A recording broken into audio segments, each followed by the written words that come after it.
Gold trusted gold buyers మీరు తాకట్టు పెట్టిన బంగారాన్ని విడిపించి ఈ రోజు ఉన్న మార్కెట్ ధరకు కొనబడను.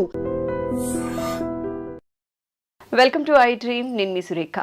కంటి మసక సమస్యతో చాలా మంది బాధపడుతూ ఉన్నారు. అయితే ఇది తగ్గాలి అంటే ఇంట్లోనే ఎలాంటి రెమెడీస్ పాటించాలి ఇవాళ తెలుసుకుందాం. ఈరోజు మనతో పాటు ఉన్నారు ప్రముఖ నాన్ సర్జికల్ ఆయుర్వేదిక్ డాక్టర్, సురక్ష ayurvedic clinic founder doctor Purna Rajeshwari గారు. వారితో మాట్లాడదాం. నమస్కారం అండి. నమస్తే అమ్మా. ఎలా ఉన్నారు? బాగున్నామ్మా, థ్యాంక్ యూ అమ్మ. జనరలీ ఏంటి అంటే ఇప్పుడు కంటి మసక బారిపోయింది, మసక బారిపోతుంది, మసకగా కనిపిస్తుంది అంటున్నారు. ఆపరేషన్స్ వరకు వెళ్తూ ఉన్నారు. అయితే ఈ సమస్య బారిన పడకుండా ఉండాలి అంటే ఎలాంటి జాగ్రత్తలు తీసుకోవాలంటారమ్మా ఒక ఆయుర్వేదిక్ డాక్టర్గా మీరు? అంటే కంటి గురించి సర్వేంద్రియాణం నయనం ప్రధానం అంటాం కదమ్మా. అంటే మనకి ఇంద్రియాలు పంచ జ్ఞానేంద్రియాలు, పంచ కర్మేంద్రియాలు అని చెప్పేసి 10 రకాల ఇంద్రియాలు ఉంటాయి అన్నమాట. సో ఇంద్రియాలు అంటే వాటి ద్వారా మనకి రిసెప్టర్స్, మనకి బాడీకి కావాల్సిన సెన్సేషన్ రిపర్ట్. ఇది ఐస్ ఉన్నాయనుకోండి, చూపు చూడడం వల్ల మనకి చాలా నాలెడ్జ్ వస్తుంది, చెవులు వినడం వల్ల చాలా నాలెడ్జ్ వస్తుంది. మాస్టర్ చెప్పే పాఠాలన్నీ చెవుల్లో నుంచి కదా ఉంటాం. అలాగే నాలుక ద్వారా టేస్ట్ తెలుస్తుంది, చర్మం ద్వారా స్పర్శ, ఇలా అన్ని జ్ఞానేంద్రియాలు కర్మేంద్రియాల వల్ల మనకి రిసెప్టర్స్ అన్నమాట, బాడీలో మనకి నాలెడ్జ్ని క్రియేట్ చేసేవి అవి. సో వాటిల్లో సర్వేంద్రియాణం నయనం ప్రధానం అంటాం. అంటే ఈ 10 రకాల ఇంద్రియాల్లో కళ్ళు చాలా ముఖ్యమైన. కళ్ళు ఒక్క చూపు చూస్తే మొత్తం నాలెడ్జ్ వచ్చేస్తుంది కదా. ఒక్కసారి కళ్ళు మూసుకుంటే అసలు ఏం కనపడదు, దేవుడు తప్పించి ఆ దైవత్వం శక్తి తప్పించి ఇంకా వేరే ఏం కనపడదు మనకి. సో అందుచేత ఏంటంటే కళ్ళని చాలా జాగ్రత్తగా కాపాడుకోవాలి. అది ఏంటంటే మనకి దురదృష్టం అనుకోవాలి. మనం చాలా అభివృద్ధి చెందుతున్నాం అంటే అసలు ఎంత నాలెడ్జ్ అంటే సో మచ్ ఆఫ్ నాలెడ్జ్ మనకి తెల్లారేసరికి వచ్చేస్తుంది. ఫోన్స్ ద్వారా కానీ, లేకపోతే టీవీ ద్వారా కానీ, న్యూస్ పేపర్ ద్వారా కానీ సో మచ్ ఆఫ్ నాలెడ్జ్ వచ్చేస్తుంది. అంటే మోర్ దెన్ సఫిషియెంట్ నాలెడ్జ్ అనమాట. సో అందులో కళ్ళతోటి ఎక్కువగా మనం నాలెడ్జ్ని, పేపర్ చదవాలన్నా కళ్ళే చూస్తాం, టీవీ చూడాలన్నా కళ్ళే అవసరం, నెట్లో ఏది ఇన్ఫర్మేషన్ కావాలన్నా కానీ, సెల్ ఎక్కువ వాడాలన్నా కూడా కళ్ళే ముఖ్యం అనమాట. సో అందుచేత మనకు తెలియకుండా కళ్ళని ఎక్కువగా ఉపయోగించడం అనేది ఫస్ట్ ఫ్యాక్టర్. సో మనకి ఏంటంటే ఎందుకు ఇలాగ అవుతుంది కళ్ళు మసకబారటం అనే దాంట్లో కంటిని ఎక్కువ ఉపయోగించడం, ఏదైనా అతిగా మనం వాడితే అది డ్యామేజ్ అవ్వడం సహజంగా, దేనికైనా దాని లిమిట్స్ దానికి ఉంటాయి. సో మనం టేస్ట్ బాగుంది కానీ ఎక్కువ తినేసేస్తే అది డైజెస్ట్ చేయలేక పొట్ట ఎలా అయితే ఇబ్బంది పడి పైకి కిందకి వెళ్ళిపోయి వాంతులు అయిపోయి మోషన్స్ అయిపోయి నానాగందరగోళాలు అవుతాయి. ఎలాగో కళ్ళు కూడా ఎక్కువ వాడడం వలన ఆ రిస్క్ ఉంటుంది. సో అది ఫస్ట్ ఫ్యాక్ట్ మనం ఒప్పుకోవాలి. తర్వాత సెకండ్ ఫ్యాక్ట్ ఏంటంటే డైట్లో మనకి సరైనటువంటి న్యూట్రిషియస్ ఫుడ్ లేకపోవడం వల్ల కూడా కళ్ళు వీక్ అవుతాయి. కంటి రెటీనాకి కానీ, కంటి సెల్స్కి కానీ, వాటన్నిటికీ కూడా మనకి ఇంబ్యాలెన్స్ అనేది వచ్చేస్తామన్నమాట సరైనటువంటి ఆహారం లేకపోవడం. అలాగే సరైనటువంటి వ్యాయామం, మనకి వ్యాయామం కూడా కంటికి స్పెషల్ వ్యాయామాలు ఎక్సర్సైజులు ఉంటాయి, అవి కూడా మనం చేసుకోలేకపోవడం వలన కంటిని ఎలా ఉపయోగించుకోవాలో తెలియకపోవడం వల్ల, ఎక్కువగా వాడడం వల్ల కూడా డ్రైనెస్ వచ్చేస్తుంది అనమాట. సో అది కూడా ఎక్సర్సైజ్ లేకపోవడం. అలాగే 5th పాయింట్ ఏంటి నిద్ర కూడా సరిగ్గా ఒక ప్రణాళికబద్ధంగా సరిపడా నిద్ర, కంటి నిండా నిద్ర అంటాం కదా మనం. పెద్దవాళ్ళు వాడే ఒక్క పదం చూడండి, కంటి నిండా నిద్ర. అంటే ఏంటంటే కంటికి సరిపడా నిద్రపోవడం వల్ల కళ్ళు రిలాక్స్ అవుతాయి, బ్రెయిన్ కూడా రిలాక్స్ అవుతాయి, మనం కూడా హ్యాపీగా హెల్దీగా ఉంటామని చెప్పేసి కంటి నిండా సుఖ నిద్ర అంటారు పెద్దవాళ్ళు. సో అందుచేత అది కూడా మనకి లేకపోవడానికి ముఖ్యమైనటువంటి కారణం ఏంటంటే సెల్ ఫోన్స్ అనమాట. సో సెల్ ఫోన్స్ మనకి మెయిన్ కారణం మొబైల్. కంటికి ఒక దెయ్యం లాంటిది, ఒక ఈవిల్ లాంటిది ఏంటి అంటే సెల్ ఫోన్ అనమాట. ఎంత అడిక్షన్ అంటే ఒక్క వీడియో ఆన్ చేస్తే దాని మీద ఒక 100 వీడియోలు వచ్చేస్తాయి. వాళ్ళు ఏం చెప్తున్నారు, వీళ్ళు ఏం చెప్తున్నారు, ఈవెన్ స్పిరిచువల్. ఇంకో 5 minutes చూసి పెట్టేద్దాం అనుకుంటూనే అది 50 minutes అవుతుందో తెలియదు, ఎంతసేపు అవుతుందో తెలియదు. అదే దాని మీద ఈ ప్రవచనాలు చెప్పేవాళ్ళు ఏం చెప్పారని చూస్తే ఇంకోటి వచ్చేసి అలా ఇదేంటి అలా వింటూ ఇంకా నిద్ర ఉండదు, ఇంకేం ఉండదు అనమాట. సో అది మెయిన్ కారణం. అందుచేత అవి వదలడం అనేది, నిదాన పరివర్జనం అనేది చాలా ఇంపార్టెంట్. ఆయుర్వేదంలో ఏంటంటే ఏదైనా ఒక ప్రాబ్లం వస్తుందంటే దానికి కారణం ఏంటనేది మనకే అర్థమవుతుంది మనం దృష్టి పెడితే. యాజ్ ఏ పేషెంట్కి అర్థమవుతుంది ఎక్కడ ప్రాబ్లం ఉంది. ఇప్పుడు సపోజ్ సైనజైటిస్ కానీ, ఆస్మా కానీ ఇలాంటి ప్రాబ్లమ్స్ ఉన్న వాళ్ళకి కారణం ఏంటని ఆలోచిస్తే చలిగాలికి ఎక్స్పోజ్ అవ్వడం, వర్షానికి ఎక్స్పోజ్ అవ్వడం, లేదా చల్లటివి ఫ్రిడ్జ్లో ఎక్కువ వాడడం, కూల్ డ్రింక్స్ ఎక్కువ వాడడం, ఇవి ముఖ్యమైనటువంటి కారణాలు కదా. సో ఆ కారణాలు అవాయిడ్ చేసేస్తే వాళ్ళ సగం జబ్బు తగ్గిపోతుంది అనమాట. అలాగే కంటి చూపు మసకబారడానికి ముఖ్యమైనటువంటి కారణం ఏంటని ఆలోచిస్తే ఈ సెల్ ఫోన్స్ ఎక్కువగా వాడడం, లేదా ఆడవాళ్ళు అయితే టీవీ ఎక్కువగా చూస్తూ ఉంటారు, ఇంకా అలా సీరియల్స్కి అడిక్ట్ అయిపోయి చూసేస్తూ ఉంటారు కదా. ఇవాళ ఏమైందో, రేపేమంటాడో, రేమేమవుతుందో అని చెప్పి ఏవో ఉంటాయి కదా, ఎవరి ఇది వాళ్ళది. సో అందుచేత అవి వాడడం ఒక కనీసం 50%కి ఫస్ట్ డే స్టార్ట్ చేసేస్తే తర్వాత 60%, 70% అలా పెంచుకుంటూ వెళ్ళి 10% దగ్గర జస్ట్ మనకి ఏదో ఒకటి ఎంటర్టైన్మెంట్ ఉండాలి కాబట్టి అంతవరకే బాండ్ అయిపోయి ఉండాలన్నమాట. అది ఫస్ట్ పాయింట్. ఇంకా తర్వాత ఆయుర్వేదం ఏంటంటే రెజ్యూనేట్ చేసేటువంటి గుణం ఆయుర్వేదం ఒక్కదానికే ఉంది వైద్యానికి. మీరు బయట ఏది చేసినా రిపేర్ చేస్తారు. డాక్టర్స్ బయట ఏంటంటే జ్వరం వస్తే దానికి పారాసెటమాల్ టాబ్లెట్స్ ఇవ్వడం ఇలాంటివి ఏవో చేస్తారు, లేకపోతే యాంటీబయాటిక్స్ వాడతారు, లేకపోతే స్టెరాయిడ్స్ వాడతారు. ఇంకా అవసరం అంటే సర్జరీ చేసి రిపేర్ చేసేస్తారు. ఆ శాస్త్రానికి అంతవరకే లిమిటేషన్ ఉంది. కానీ ఆయుర్వేదానికి అలా కాదు. ఆయుర్వేదానికి ఏంటంటే లైఫ్ని ఇచ్చేటువంటి శక్తి ఉంది. అంటే రెజ్యూనేట్ చేసేది, రిపేర్ చేసేటువంటి శక్తిని 10 times మనం పెంచుకోవచ్చు అనమాట. రెజ్యూనేట్ చేయడం అంటే రీజనరేట్ చేయడం.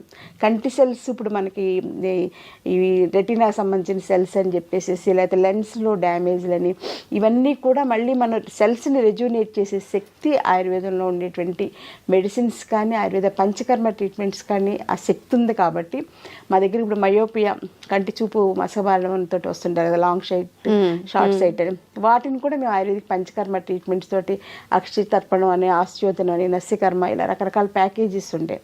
వాళ్ళకి వాళ్ళ స్టేజ్ని బట్టి ప్యాకేజ్ తోటి సెట్ చేస్తే పిల్లలకి చిన్నప్పుడు ఇంత సోడా బుద్ధి అద్దాలతో తిరుగుతూ ఉంటారు కదా 6th క్లాస్ 7th క్లాస్, వాళ్ళకు కూడా మనం అద్దాలు మాన్పించేయచ్చు అనమాట.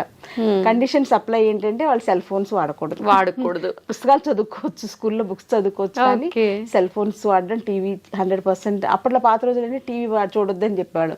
ఇప్పుడు ఏంటంటే కంపల్సరీగా సెల్ ఫోన్ వాళ్ళకి లేకుండా చేసి మనం ayurvedic line of treatments plan చేస్తే మయోపియా లాంటి ప్రాబ్లమ్స్ తగ్గించవచ్చు. అలాగే పెద్దవాళ్ళకి వచ్చేటువంటి మ్యాక్సిలరీ డీజనరేషన్ అని చెప్పేసి, ఇంకా డయాబెటిక్ రెటినోపతి అని చెప్పేసి, తర్వాత ఐస్ కూడా స్పెషల్గా ఆటోఇమ్యూన్ డిజార్డర్స్ వస్తున్నాయి, రెటినైటిస్ పిగ్మెంటోజా అని చెప్పేసి, ఇలాంటివి కూడా మనం ఆయుర్వేదిక్ లైన్స్లో రెజ్యూనేట్ చేసేలాగా, మళ్ళీ రీజనరేట్ చేసేలాగా సెల్స్ని, బాడీని కూడా, అంటే కంటి సెల్స్తో పాటుగా బాడీని కూడా రీజనరేట్ చేయాలి మనం.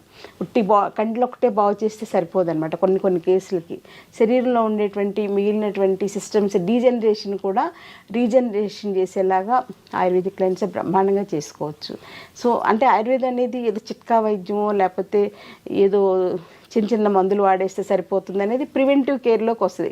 గృహ వైద్యంగా ప్రివెంటివ్ కేర్గా మనం అలా చేసుకోవచ్చు. కానీ అట్ ది సేమ్ టైం ఎంత బ్యూటిఫుల్ ప్రాబ్లం అయినా సరే అంటే అసలు నా జీవితం నాకు 81లో ఆయుర్వేదం నా జీవితంలోకి ఎంటర్ అయింది. నేను 81లో మెడిసిన్ జాయిన్ అయ్యాను. మా బ్యాచ్ నుంచి ఎంసెట్లో ఎంట్రన్స్ పెట్టేసి సెలెక్షన్ అనేది స్టార్ట్ చేశాను.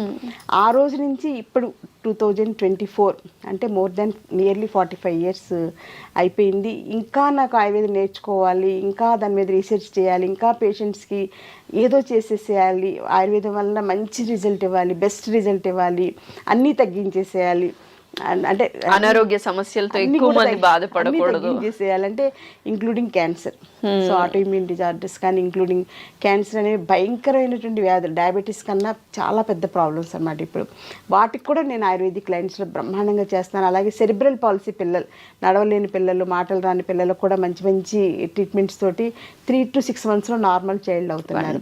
సో ఇలా రిజోనేట్ చేసేది, రీజనరేట్ చేసేది, డీజనరేషన్ తగ్గించేటువంటి వైద్య వ్యవస్థ ఏది అంటే ఆయుర్వేదం. సో ఎందుకంటే అది దైవానికి సంబంధించిన వైద్యం కాబట్టి దేవలోకంలో ఉన్నటువంటి వైద్యాన్ని భరద్వాజ మహర్షి మన భూమి మీద తీసుకొచ్చారు. అంత గొప్ప శాస్త్రం కాబట్టి అందులో అంత వైబిలిటీ ఉంది. ఇన్ని 5000 సంవత్సరాలైనా ఛాలెంజింగ్గా ఇప్పటికీ బ్రహ్మాండంగా చేస్తున్నాం, సర్వైవ్ అవుతున్నాం. ఇప్పుడు మళ్ళీ మనకి గవర్నమెంట్ మోడీ గారి సపోర్ట్ చాలా బాగుండటం వల్ల ఆయుర్వేదానికి గోల్డెన్ పీరియడ్ ఆఫ్ ఆయుర్వేద అనేది ముందు నా కళ్ళకైతే బాగా కనిపిస్తుంది. సో కంటి చూపు మీరు అడిగినట్లుగా మసకబారడం, వీటికి సింపుల్ రెసిపీస్ ఇంట్లో చేసుకునేది ఏంటి అనేది మనం గృహవైద్యంగా కూడా కొన్ని చెప్పాలి. ఎందుకంటే అవి పాటిస్తేనే వాళ్ళకి దాని మీద నమ్మకం అనేది కలుగుతుంది. అందుచేత దానికి ఏంటంటే రోజు పొద్దున్నే ఉసిరి చూర్ణం ఒక 1/2 స్పూన్ ఉసిరి చూర్ణం తీసుకుని అందులో కొంచెం తేనె కలుపుకొని ప్రొద్దున్నే పరగడుపున నోట్లో 4కి అప్లై చేసుకుని నెమ్మదిగా చప్పరిస్తూ మింగేసేయాలి. ఉసిరి చూర్ణం అనేది చాలా ఇంపార్టెంట్ అమ్మా. అలాగే ఉసిరి సిరప్ అని బయట దొరుకుతుంది, అదైతే 1000sలో ఉంటుంది, వేస్ట్ అంత డబ్బులు ఖర్చు పెట్టడం. ఉసిరికాయలు దొరికే సీజన్లో మనమే ఎండబెట్టుకుని ఉసిరి చూర్ణం తయారు చేసుకోవచ్చు, లేదా మార్కెట్లో దొరికేదైనా కొంతవరకు ఓకే. అది సింపుల్, ఈజీ అనమాట. అలాగే గుంటగలగరాకు ఉంటుంది కదా మనకి, పాత రోజుల్లో గుంటగలగరాకు పొలాల్లో నుంచి తెచ్చుకుని చక్కగా పచ్చడి చేసుకునేవాళ్ళు, అలా మనం ట్రై చేయొచ్చు. గుంటగలగరాకు పచ్చడి తినలేమంటే అందులో నేనైతే కొంచెం గోంగూర కూడా వేసేసి పచ్చడి చేస్తాను అనమాట. గుంటగలగరాకు గోంగూర కలిపి పచ్చడి అయితే పిల్లలు కూడా, మా అబ్బాయి కూడా హ్యాపీగా తినేస్తాడు. మా అబ్బాయికి ఎలా మంచి ఫుడ్ పెట్టాలని నేను మ్యాక్సిమం ట్రై చేస్తున్నాను. ప్రతి తల్లికి అది కోరిక కదా. నెక్స్ట్ థర్డ్ పాయింట్ ఏంటంటే, ఇంకా కళ్ళను కూడా ఉసిరికాయ నీళ్ళతోటి కడుక్కోవడం. ఉసిరికాయలు రాత్రిపూట నీళ్ళలో నానబెట్టేసేసుకుని ఉంచుకుని ప్రొద్దున్నే లేచినంటే మనం ఎలా అయితే టంగ్ క్లీన్ చేసుకుంటాం అలాగా కళ్ళని ఉసిరికాయ నీళ్ళతో కడుక్కుంటే ఇక్కడ ఉండేటువంటి బ్యాడ్ ఇదంతా కూడా బయటకు వచ్చేస్తుంది. అలాగే రాత్రిపూట పడుకునేటప్పుడు కొంచెం చల్లటి కర్చీఫ్ని నీళ్ళలో ముంచి దాన్ని ఇలా కంటి మీద వేసుకోవడం వల్ల కంటి మీద ఏంటంటే వేడి ఎక్కువ ఉంటుంది. కంట్లో ఆలోచక పిత్తం అని మనకు 5 రకాల పిత్తాలు ఉంటాయి శరీరంలో. కంట్లో ఉండేది ఆలోచక పిత్తం అనమాట. ఆ పిత్తాన్ని మనం ప్యాసిఫై చేయాలంటే, తగ్గించాలంటే కంటి మీద చల్లటి క్లాత్ వేసుకుని ఉంచుకుంటే కొంతవరకు ఉపయోగపడుతుంది. అలాగే కంటికి హెయిర్ డైస్ కూడా వాడడం మానేయాలి. దానివల్ల కంటి చూపు మెరుగుపడుతుంది. కంటికి చూపు మెరుగుపడాలంటే హెయిర్ డైస్ వాడడం మానేయాలి. సో హెయిర్ డైస్ వల్ల అంత సైడ్ ఎఫెక్ట్స్ ఉన్నాయి కాబట్టి అది కూడా కేర్ తీసుకోవాలి. అలాగే షాంపూస్ కూడా మంచివి కాదు, ఇప్పుడు కెమికల్ బేస్డ్ కాబట్టి కుంకుడుకాయలతోటి తలస్నానం చేయడం ఇలాంటివన్నీ కేర్ తీసుకోవాలి. అలాగే డ్రైనెస్ ఆఫ్ ఐస్ ఇప్పుడు మోస్ట్ కామన్ కాబట్టి ఎండలో తిరిగేటప్పుడు గ్లాసెస్ పెట్టుకోవడం, బయట బళ్ళ మీద అవి తిరిగేటప్పుడు హెల్మెట్ పెట్టుకోవడం, కంటికి గ్లాసెస్ పెట్టుకోవడం, ఎక్కువ తిరగకుండా ఉండడానికి ట్రై చేయాలి. ముఖ్యంగా సమ్మర్ వచ్చిందంటే బాగా మార్నింగ్ 11 to 4 ఎండకి ఎక్స్పోజ్ అవ్వకుండా ఉంటే కళ్ళని మనం కాపాడుకున్నట్లే. అలాగే ఆహారంలో కూడా ఫ్రైస్, పికిల్స్, నాన్ వెజ్ తగ్గించుకుని ప్రతిరోజు భోజనంలో ఉసిరికాయ పచ్చడి, మనకి పాత రోజుల్లో నల్ల పచ్చడి అని ఉండేది కదమ్మా. ఉసిరికాయ పచ్చడి పట్టేశాక దంచేసి చేసుకున్నాక అది నల్లబడిపోద్ది, రోజుకి ఎర్రగా ఉండదు. సో దాని పేరే నల్ల పచ్చడి అనమాట. అది రోజు ప్రొద్దున్నే తీసుకోవడం వల్ల, మొదటి ముద్దలో అది వేసుకుని తీసుకోవడం వల్ల కంటి చూపు చాలా బాగా మెరుగుపడుతుంది. సో ఈ రకంగా చిన్న కేర్ ఇంట్లో చేసుకుంటూ పెద్ద ప్రాబ్లమ్స్ ఉన్నప్పుడు దీనికి ఇంతేలే పరిష్కారం లేదు అని వదిలేయకుండా ఆయుర్వేదిక్ డాక్టర్స్ ఉన్నారు. ఆయుర్వేదం ఇప్పుడు శాస్త్రీయంగా చేసి రీసెర్చ్ చేసి నాకన్నా ఇంకా ఎంథ్యూజియాస్టిక్ చేసేవాళ్ళు బోల్డ్ మంది డాక్టర్స్ ఉన్నారు. అలాంటి వాళ్ళ సంరక్షణలో కంటి చూపుని మళ్ళీ మనం కాపాడుకోవచ్చు. ఇందాక చెప్పినట్టు సర్వేంద్రియాణం నయనం ప్రధానం కాబట్టి కంటిని మనం పాపలా కాపాడుకుంటే కంటి పాప మనకి జీవితానికే వెలుగునిస్తుంది.